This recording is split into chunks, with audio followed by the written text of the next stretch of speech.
So for a couple months, I was really stuck. Chris would get up at 6, I'd hit the snooze, and then I'd hit the snooze, and then I'd hit the snooze. The kids would miss the bus.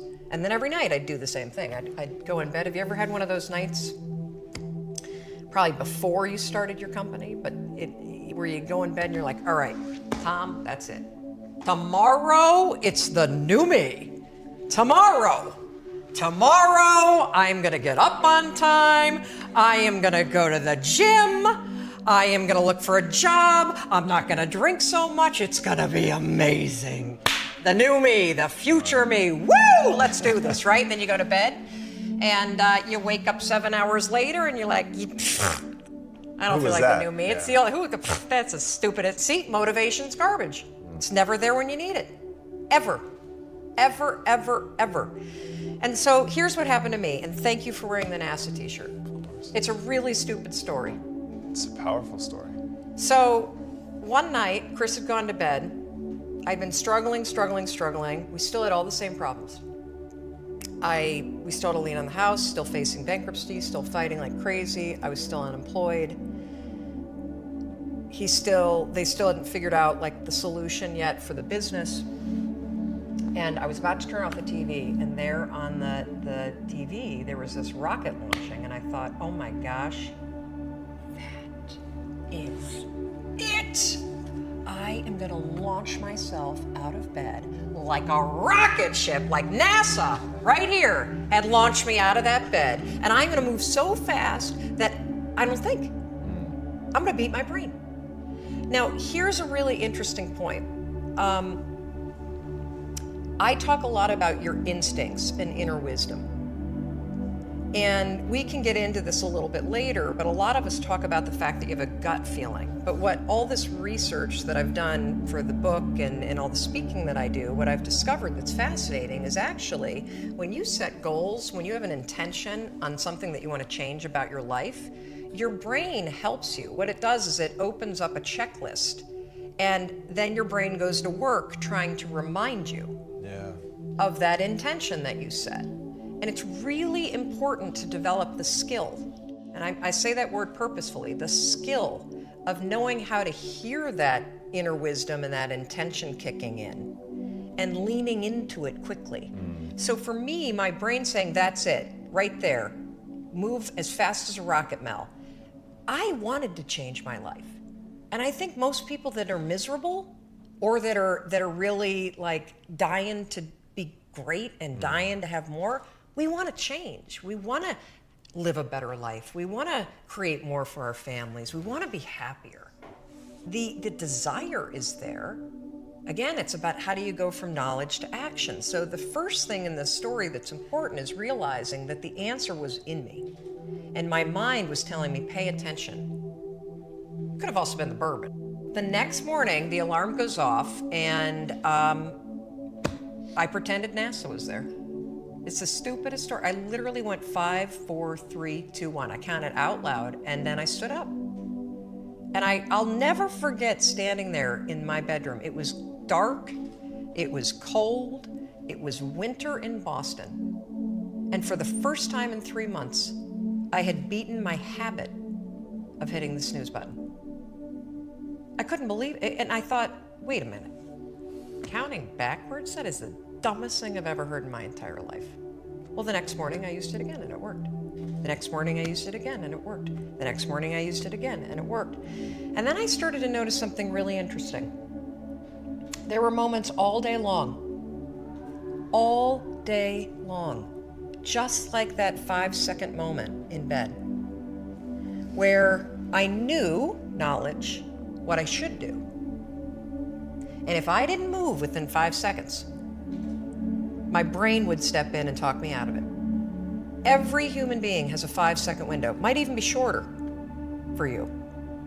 You have about a 5-second window in which you can move from idea to action before your brain kicks into full gear and sabotages any change in behavior. Because remember, your brain is wired to stop you from doing things that are uncomfortable or uncertain or scary. It's your job to learn how to move from those ideas that could change everything into acting on them in the smallest moments. an idea that you can use. It's free. It's backed by science. More than 8 million people around the world have discovered it.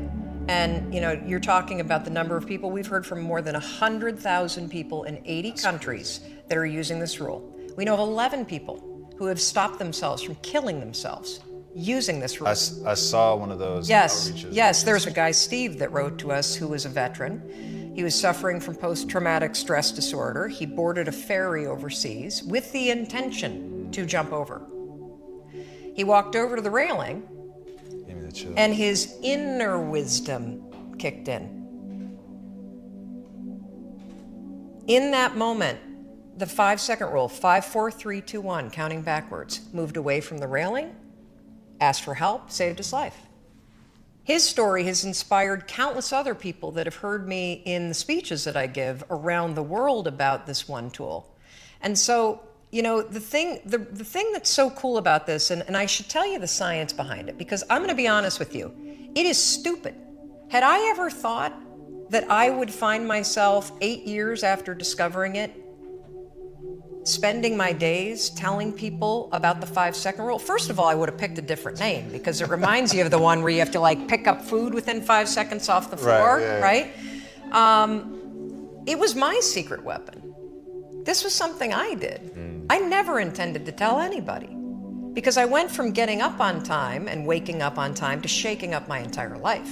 Because when you understand the power of a 5-second decision, and you understand that you always have a choice to go from autopilot to decision maker, everything in your life will change. You will be a different negotiator. You will be different in sales. You will be unstoppable in the gym, because you will realize the amount of garbage that you put in the way of your hopes, of your dreams, of your potential, of your confidence, of your courage. Everything comes down to the decisions that you make. We all know what to do. None of us know how to make ourselves do it. So I started researching it. Why does something so stupid work? Why? Why does something so silly create such powerful and profound change? Well, here's why.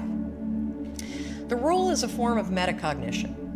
Metacognition is a fancy pants term that means something real simple. You can outsmart your own brain in furtherance of goals. There are tricks that you can use that actually outsmart the tricks your brain plays on you in furtherance of a higher purpose. We all know this. You can restrain yourself if you're in a situation that calls for it. You can jump into a raging river to save your dog or your kid. You can direct yourself in ways if it's important to you. And so the rule, what it does is it does something really remarkable. When you count backwards, 5, 4, 3, 2, 1, what you're actually doing is you're interrupting what researchers call habit loops that get encoded as closed loop patterns in your basal ganglia. That's the part of the brain where your feelings, where your emotions, every habit that you have, which is nothing more than behavior that you repeat that you don't even think about. And so when you go 5, 4, 3, 2, 1, it interrupts what's going on here that's spinning without you thinking, and it moves and awakens your prefrontal cortex. So when you hit 1, your habit has been interrupted. So you've interrupted self-doubt. You've interrupted maybe snapping at your kids. You've interrupted the desire to grab for a drink. You've interrupted procrastination. You've also, by counting backwards, done an action. It's awakened your prefrontal cortex. That is the part of the brain that you need that's awake when you're changing behavior, when you're learning new things. When you hit 1, it's also a prompt. So in the language of research, you'll hear people talk about starting rituals. That is something that's proven to help you learn a new habit. The 5-second rule, when you repeat it, becomes a starting ritual that triggers you to act with confidence, that triggers you that this is a moment for courage, that triggers you to shift gears. And because you've also done the manual work of awakening the part of the brain that you need to change, you've set yourself up for success. It doesn't work if you count up, because you can keep going. And also, counting up doesn't require focus. If you count backwards, 5, 4, 3, 2, 1, it, again, awakens the prefrontal cortex and it prompts you to move. when you start to use it and then you read about it, you'll see that it's being used all over the place. They use it in the armed services in order to align troops and get them to start an exercise. They use it at elementary schools, 5, 4, 3, 2, 1, at big assemblies to get a huge room full of kids, because it requires you to focus. It's not a habit. It will become a habit that prompts you to have confidence and courage. But in the beginning, it interrupts patterns of behavior that you do on autopilot. It helps you assert control, and it teaches you how to become the kind of person that moves from thinking about something to actually doing it.